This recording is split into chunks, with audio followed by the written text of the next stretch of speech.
के बाद आपका फिर डिस्कवरी ऑफ स्पिरिचुअल इंडिया में आपका स्वागत करता हूं और शास्त्री जी का भी वापस पुनः स्वागत करता हूं ब्रेक के बाद का। एक मन में एक प्रश्न आ रहा है कि जो आज का जो समय है, आज के समय में प्रेम, जैसे आपने कहा है कि प्रेम प्रेम नहीं रहा है और उसमें मिलावट आ चुकी है और इसीलिए हम अपने रिलेशनशिप्स को सरवाइव नहीं कर पा रहे हैं, सस्टेन नहीं कर पा रहे हैं। वो एक हस्बैंड वाइफ की रिलेशनशिप हो या माता और पुत्र की हो या भाई और बहन की हो या हमारे रिलेशनशिप्स हो सोसाइटी में, कोई भी सस्टेन नहीं हो पा रहा है। कहीं ना कहीं तनाव, कहीं ना कहीं झगड़े, ये हर दिन हम देख रहे हैं। इसकी वजह से हस्बैंड वाइफ की रिलेशनशिप बहुत इंपॉर्टेंट रिलेशनशिप है, उसमें डिवोर्स के केसेस भारत में काफ़ी बढ़ रहे हैं और बाहर के देशों में भी काफ़ी ज़्यादा बढ़ रहे हैं। अगर हम सुमरन करें भगवान श्री कृष्ण के टाइम का, तो ऐसा सुनने में आया है कि उनकी 16,000 रानियां थी।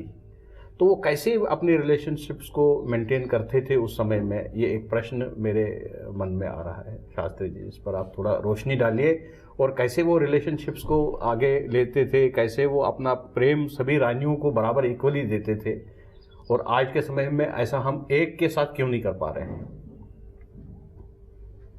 तो देखिए, 16,000 रानियों का जो प्रश्न है, तो अगर हम 16,000 महिलाओं को खड़ा करेंगे यहाँ लाइन से, तो पता चलेगा कि एक बहुत लंबी लाइन लग जाएगी। बिल्कुल, है ना। और हम कहते हैं कि भगवान कृष्ण 125 वर्ष माने करीब 125 वर्ष के करीब इस धराधाम पर रहे और हम कहते हैं कि वो आए धर्म की रक्षा के लिए, हम सब जानते हैं। बिल्कुल।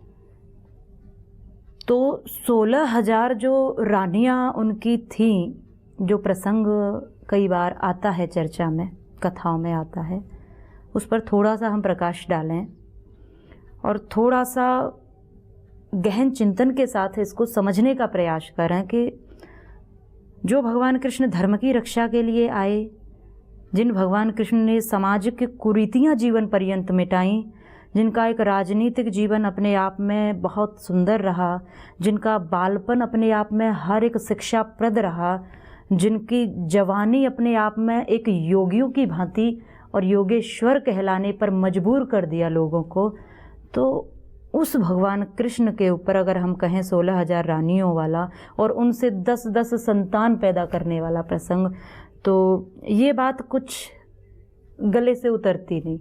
क्योंकि और इन्हीं बातों का एक सहारा लेकर के आजकल हमारी जनरेशन, आजकल हमारे बच्चे, आजकल हमारी युवा पीढ़ी, वो इन्हीं बातों का सहारा लेकर के भगवान कृष्ण जब 16,000 को रख सकते हैं, तो क्या हम 2-4 नहीं रख सकते? ऐसा बिगाड़ समाज में बढ़ रहा है। तो भगवान कृष्ण के सामाजिक स्वरूप को हम समझने की कोशिश करेंगे कि भगवान कृष्ण के समय पर एक तो स्थिति थी कि अखंड भारत बनाना, जो भारत कहीं न कहीं द्वेष के कारण, ईर्ष्या के कारण, स्वार्थ के कारण टुकड़ों में बट गया है। जैसे भगवान के सामने चुनौती थी कंस, भगवान के सामने चुनौती थी जरासंध, भगवान के सामने चुनौती थी कालियावन, शिशुपाल आदि और कौरवों की वो कुरीतियाँ, वो बहुत छीनने वाली प्रवृत्ति, स्वार्थपूर्ण प्रवृत्ति, उन सब से भगवान को लड़ना था, उन सब को भगवान ने समाज से दूर करना था और उसके बाद एक अखंड भारत जो कहीं ना कहीं बट रहा था, कहीं ना कहीं टूट रहा था, कहीं ना कहीं बिखर रहा था, उसको जोड़ना था। तो क्योंकि उस समय थी तो मैं भी नहीं और थे वो लोग भी नहीं जो 16,000 रानियां बताते हैं, और क्योंकि समाज में हम ग्रंथों से पढ़ते हैं, इतिहासों से पढ़ते हैं और जैसी जानकारी मिलती है, तो एक सबसे पहला विषय तो हमारा बहुत सी सच्चाई पूर्ण इतिहास नालंदा विश्वविद्यालय में जल चुका था। तो जो कुछ फिर लिखा गया मुगलों के बाद, जो कुछ लिखा गया उसमें मिलावट भी बहुत हुई और हमारे भगवानों को, हमारे महापुरुषों को, हमारे देवताओं को दोषारोपित करने के लिए, क्योंकि उन लोगों का एक ही मकसद था कि कैसे इन भारतीयों के चरित्र का पतन हो, कैसे इन भारतीयों की आस्था जो कहीं ना कहीं मजबूत है वो टूटे, इसके प्रयास किए। तो हमारी जो सच्चाई थी, अब मेरे दादाजी क्या थे, उनके दादाजी क्या थे, उनको अगर हम अपने बच्चों को नहीं बताएंगे तो वो तो वहीं तक समाप्त हो गया ना। बिल्कुल, वो तो वहीं तक रह गया। फिर तो बालक जो आज देख रहा है उसको सच मानेगा, फिर वो जो निकल गया उसको सच नहीं मानेगा। तो कोशिश करेगी लोगों ने कि हमारा इतिहास जलाया, तो हमारा जो सच इतिहास था, जो पढ़ाया जाता था हमको, जिसमें बताया जाता था महाराणा प्रताप महान, जिसमें अकबर महान नहीं बताया जाता था, वो महाराणा प्रताप महान बताया जाता था। तो ये दूसरा विषय है, इसको मैं ना लेते हुए डीप में मैं अपने विषय पर आती हुई चलूँ कि जो हमको दिखाया गया वो दिखाया गया कि तुम्हारे भगवानों की देखो इतनी पत्नियां, तुम सीखो इनसे। क्योंकि समाज में एक संत जब निकलता है तो पूरा समाज उसको देखकर जीवन जीने की कोशिश करता है, क्योंकि वो समाज का एक मुख्य व्यक्ति है, एक समाज का एक नींव है, समाज की एक डोर है जो कहीं ना कहीं सबको जोड़ती है। समाज का एक विद्वान निकलता है तो लोग उसकी तरफ देखते हैं। समाज का एक साधारण व्यक्ति में बिगाड़ आए तो समाज में ज़्यादा बिगाड़ नहीं आता, लेकिन समाज का मुख्य व्यक्ति, और वो मुख्य व्यक्ति भगवान कृष्ण के रूप में जो दुंदुभी बजा रखी थी हर तरफ, भगवान कृष्ण का ऐसा बोलबाला उस समय था। तो भगवान कृष्ण अगर इस स्थिति से निकलते तो लोग इससे क्या चरित्र सीखते।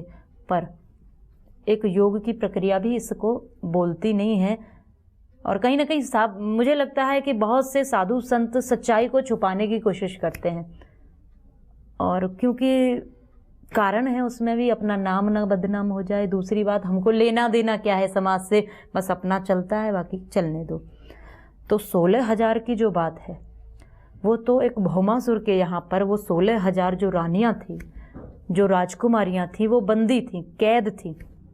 तो भगवान कृष्ण ने उस समय एक बहुत बड़ी कुरीति का खंडन करते हुए कि मेरे देश की स्त्री अगर कहीं किसी के यहाँ कैद में है, और उसने कैद उसकी आरती करने के लिए नहीं कर रखी थी, कैद उनका व्यापार करता था, व्यापार के लिए, व्यभिचार के लिए वो कैद कर रखी थी। मैं अपनी रानियां बनाऊंगा और जो जबरदस्ती नहीं बनेंगी उनका व्यापार कर दूंगा, और यही स्थिति आज समाज में है। तब भगवान कृष्ण ने, क्योंकि ये 16,000 जो स्त्रियां हैं जाएंगी कहाँ, अगर ये ऐसी जगह चली गई तो फिर इनका जीवन तो बर्बाद होगा, एक तमाम आने वाली पीढ़ी भी नष्ट होती चली जाएगी, हमारे संस्कारों का पतन होता चला जाएगा। तब भगवान कृष्ण ने कहा स्वाभिमान के साथ, छाती ठोक करके, कि मैं तुम्हारा पति हूं ना। और पति के माने क्या होता है तो मैं आप सबको बताना चाहूं कि पति के माने केवल मांग में सिंदूर भर देना नहीं होता और फेरे ले लेना नहीं होता। जैसे राष्ट्र का भी कोई पति होता है, उसको हम राष्ट्रपति कहते हैं। तो कभी भी हमने सुना नहीं कि राष्ट्र की मांग में राष्ट्रपति ने सिंदूर भरा और राष्ट्र के 7 फेरे लिए। बिल्कुल, फिर भी राष्ट्रपति होता है ना। तो पहले तो पति शब्द का अर्थ समझे। पति के माने होता है रक्षक, रक्षा करने वाला, और हमारे समाज में हमें अधिकार के साथ जीवन देने वाला। तो भगवान कृष्ण ने यही कहा, मैं हूं ना तुम्हारा स्वामी, पति, रक्षक, मैं करूंगा तुम्हारी रक्षा इन दुष्टों से, इन सामाजिक कुरीतियों से मैं तुम्हें बचाऊंगा। और दुनिया का कोई व्यक्ति कहे कि तुम कौन हो और तुम्हें परिचय मांगना पड़े, क्योंकि हर व्यक्ति परिचय मांगता है। आप भी मुझसे मांगेंगे माता पिता कौन है, कहाँ, हर व्यक्ति परिचय मांगता है कि तुम कहाँ से हो। आइडेंटिटी वर्ल्ड में उसी से है, हर व्यक्ति परिचय की जरूरत तो हमको पड़ती है ना। तो जब समाज में कोई तुम्हारा परिचय मांगे तो दिल ठोक के कह देना भगवान कृष्ण की पत्नियां हैं, डरना मत। ये कुरीति भगवान ने उस समय दूर की, और हमने भगवान के साथ में नाम जोड़ दिया। और नाम तो जोड़ा ठीक, लेकिन हमने वो वासना युक्त नाम जोड़ा, उसको डिस्टॉर्ट कर दिया। हाँ, और भगवान के जो हम और भी जो 8 विवाहों का वर्णन सुनते हैं, तो उस सच्चाई को मैं नहीं समझ सकती हूँ कि वो सच्चाई कितनी हद तक ठीक है। भगवान ने कुछ लोग कहते हैं भगवान ने रुक्मिणी के साथ में ही विवाह किया केवल, और एक प्रद्युम्न को 12 वर्ष बद्रा का श्रम जो है वहाँ रह करके तपस्या करके तब एक प्रद्युम्न जैसे पुत्र को पैदा किया।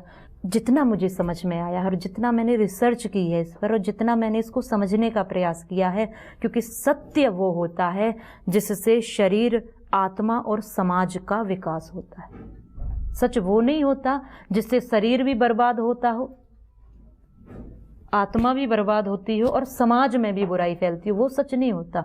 सच वो होता है जिससे तीनों स्थिति सुधरती हैं। इसलिए मुझे लगता है कि भगवान कृष्ण, कहीं ना कहीं हम तो अल्पज्ञ हैं, भगवान कृष्ण 16 कलाओं से परिपूर्ण और पूर्ण थे। तो हम तो उनकी क्या सोच रही थी, उनकी क्या नीतियां थी, उनके मन में कब क्या आता था, इसको तो हम नहीं समझ सकते हैं, उस समय हम दावा नहीं ठोक सकते हैं।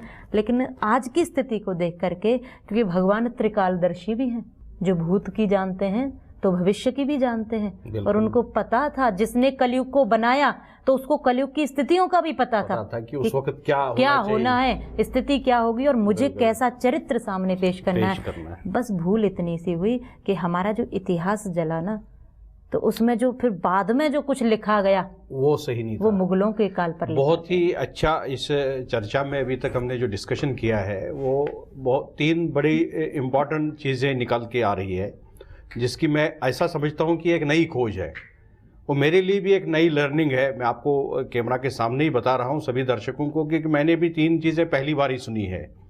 एक तो मैंने ये पहली बार ये सुना है कि जो हमारा जो ओरिजिनल वेद व्यास ने जो लिखा था, भागवत लिखा था, या हमारा इतिहास जो था भगवान श्री कृष्ण के संबंध में, वो नालंदा यूनिवर्सिटी में पूरा ओरिजिनल जल चुका है। और उसके बाद में मुग़ल शासन और बाकी लोगों ने हमारे सनातन धर्म को डिस्टॉर्ट करने के लिए, उसको डिफेस करने के लिए अपने हिसाब से नए शास्त्र लिखे। दूसरा यहाँ पर जो पॉइंट निकल के आता है कि जैसे आम धारणा यही है कि 16,000 रानियाँ थी भगवान श्री कृष्ण की, वो भी शास्त्री जी ने उस पर पूरा रोशनी डाली कि वो एक कैद में कैदी थे, और भगवान श्री कृष्ण ने मर्यादा के लिए उनके समाज में उनको पूरा मान और प्रतिष्ठा देने के लिए अपना नाम दिया था।